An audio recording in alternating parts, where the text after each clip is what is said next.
कि अनिवार्य हिंदी की पुस्तक वितान 2 के अध्याय सिल्वर वेडिंग का अध्ययन, जिसके कि लेखक श्री मनोहर श्याम जोशी है।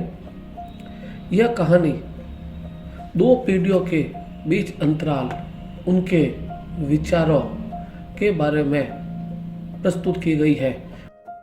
जो कहानी का पात्र है उसके मन में जो अंतर्द्वंद चलता है, यह कहानी पूरी उसके बारे में है। कहानी वैसे तो एक ऑफिस के दृश्य से प्रारंभ होती है, लेकिन हम कहानी का शुरुआत करेंगे इस प्रमुख पात्र।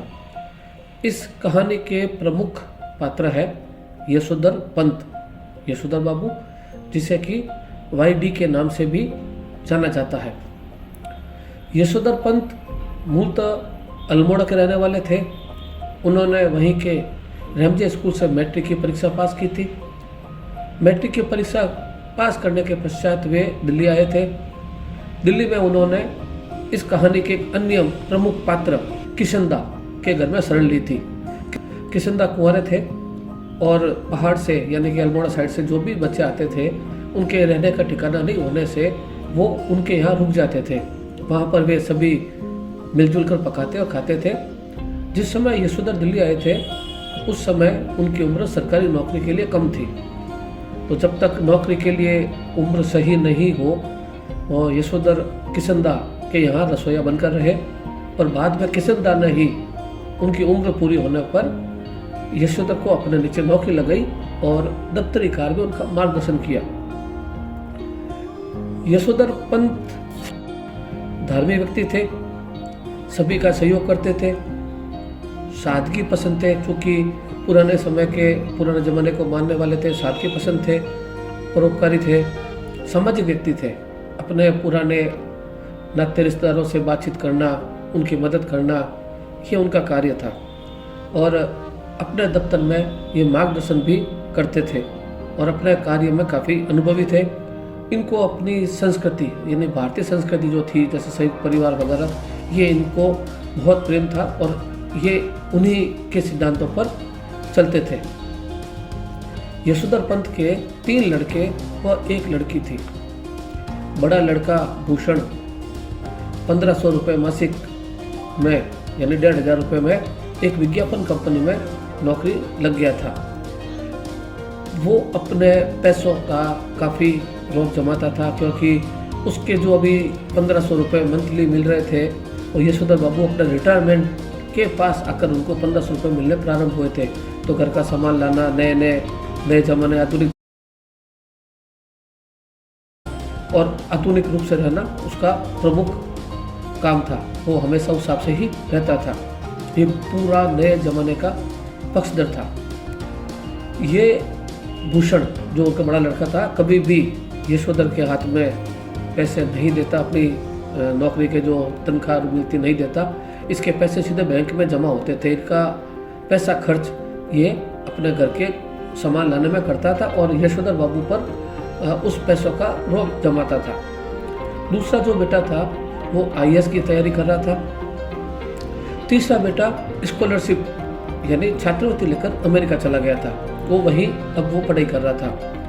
और यशोधर बाबू की जो बेटी थी वो भी अमेरिका जाने की इच्छुक थी। वो भी अमेरिका जाकर पढ़ना चाहती थी। इसीलिए जितने भी रिश्ते आते थे शादी के लिए, ये इन सबको मना कर देती। उनका भी रिश्ता नहीं करना चाहती थी। अभी आप अमेरिका जाकर पढ़ना चाहती थी। यशोधर बाबू की पत्नी अभी बच्चों के कारण नए जमाने यानी आधुनिक युग की पक्षधर हो गई। जिस समय ये शादी करके घर आई थी उस समय ये जो पुराना युग था, पुराने ज़माने के जो मूल्य थे, संयुक्त परिवार, साथ में रहना, रिश्तेदारी, सामाजिक व्यक्तित्व, मिलना जुलना, ये सबकी पक्षधर थी। लेकिन चूँकि बच्चे पढ़ लिख गए थे तो बच्चों के साथ वो भी डल गई और वो आधुनिक युग के अनुसार कपड़े पहनना और उन्हीं के हिसाब से बात करना, रिश्तेदारी जैसे आगे उनके लिए मानना नहीं, तो ये वापस नए युग की जगह पर नए युग में डल चुकी थी।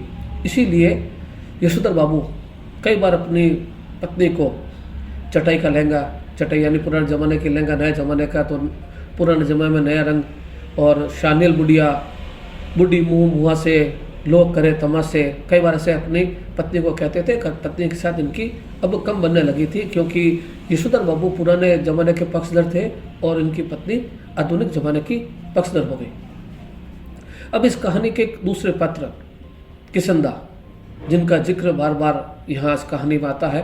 किशनदा की मृत्यु हो चुकी है और किशनदा की मृत्यु के संबंध में एक शब्द आता है, जो हुआ होगा। इसके बारे में हम सबसे बाद में बात करेंगे। किशनदा ने चूँकि इनकी नौकरी लगी थी और इनका मार्गदर्शन किया था, तो ये किशनदा के पग चिन्हों पर ही चलते थे। यशोधर बाबू हमेशा किशनदा को फॉलो करते थे, क्योंकि किशनदा अविवाहित थे, तो इसके कारण वो बिल्कुल सादगी पसंद, सिंपल कपड़े पहनना, परोपकारी, ऑफिस में रिश्तेदारों की हेल्प करना, सामाजिक व्यक्ति थे, सबके साथ मिलजुल कर रहना, मार्गदर्शन अपने सभी ऑफिस के व्यक्तियों का, जो किनको कार्य नहीं आ रहा है, कहीं अटक गए हैं तो वहाँ उनका मार्गदर्शन करना, अपने कार्य में अनुभवी थे, धार्मिक थे, प्रवचन सुनना, भगवान का नाम लेना, सहयोगी बहुत ज़्यादा थे, जो लड़के आते हैं उनका सहयोग करते हैं। जैसे किशनदा की नौकरी भी लगाई थी और ये भी अपनी पुरानी संस्कृति, भारतीय संस्कृति से इनका बहुत प्रेम था। तो ये बार बार इस कहानी में किशनदा का नाम आता है। और कहानी प्रारंभ होती है, यशोधर बाबू ऑफिस में बैठे हैं और वहाँ पर घड़ी देखते हैं। घड़ी में 5:25 हो गए हैं, तो वे दफ्तर के अन्य कर्मचारियों की सुस्ती पर कमेंट्स कहते हुए बोलते हैं कि आप लोगों को देखा देखी सेक्शन की घड़ी भी सुस्त हो गई है। और वे ऑफिस में थोड़ी हास परियास मजाक वगैरह करते हैं। वहाँ पर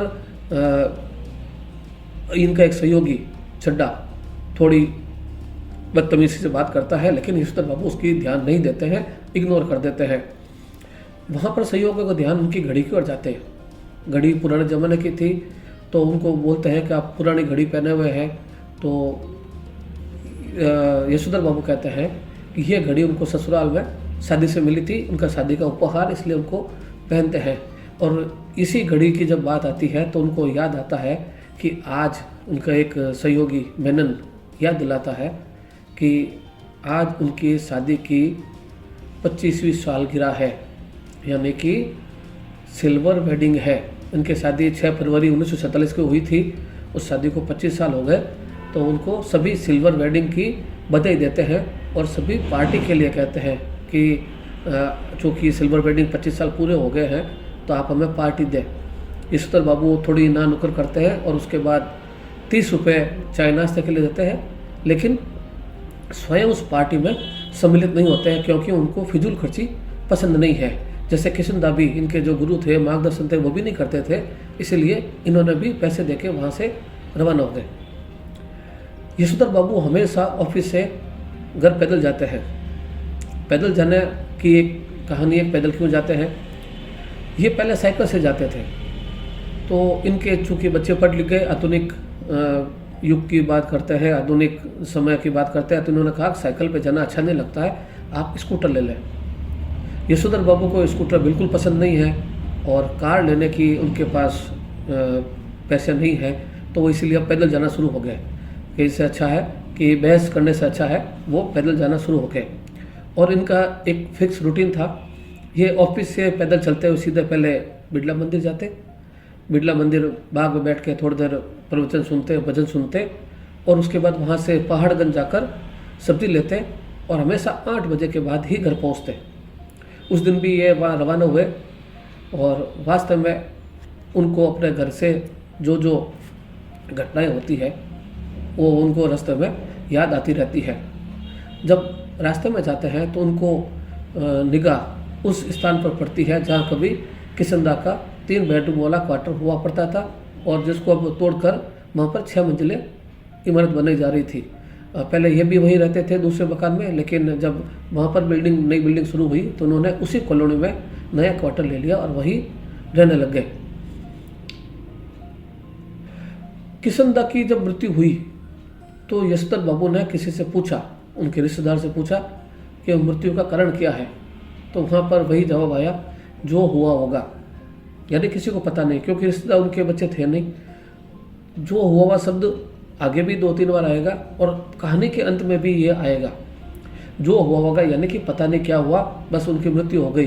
किशनदा रिटायरमेंट के बाद अपने गांव जाके रहने लग गए थे। अकेलापन उनको खाने लगा था और वहीं इनकी मृत्यु हो गई थी।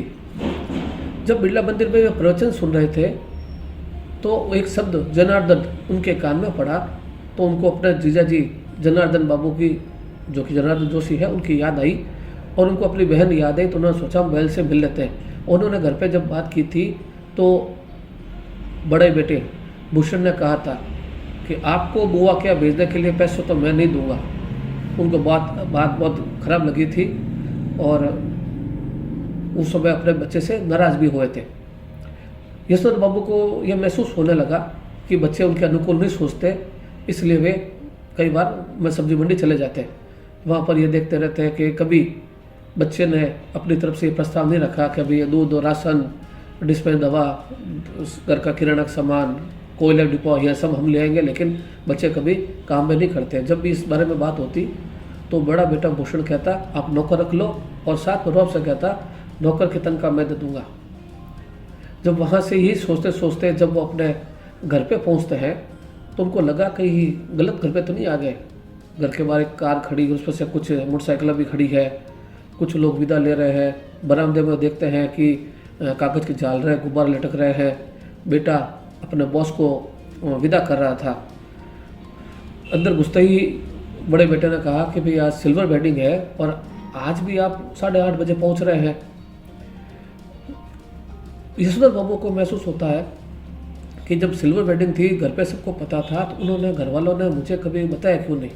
उनको इस बात का बड़ा अंदर ग्लानि महसूस होती है, गुस्सा महसूस होता है कि जब पार्टी थी तो पहले मुझे बता देते, लेकिन उन्होंने कुछ कहा नहीं। और सभी रिश्तेदार जो वहाँ आए हुए थे उनको हैप्पी सिल्वर वेडिंग बोल के कह रहे थे। बच्चों ने वहाँ केक ला कर रखा था और केक काटने के लिए कहा। पहले तो यशवंत बाबू को केक काटना अच्छा नहीं लगा और उन्होंने कहा शाम है, शाम से पहले केक नहीं काटते, लेकिन उन्होंने केक काटा, लेकिन उस केक को खाया नहीं क्योंकि उसके अंदर अंडा था, और संध्या की पूजा के बहाने अपने कमरे में चले गए। अब वो बाहर वापस आना नहीं चाहते थे। जैसे ही मेहमान विदा हुए, बच्चों ने कहा कि भाई जो अब गिफ्ट आए हैं, उपहार आए हैं, उनको खोलें। तो उन्होंने कहा भाई तुम ही खोलो, तुम्हारे लिए, मेरे काम के लिए नहीं।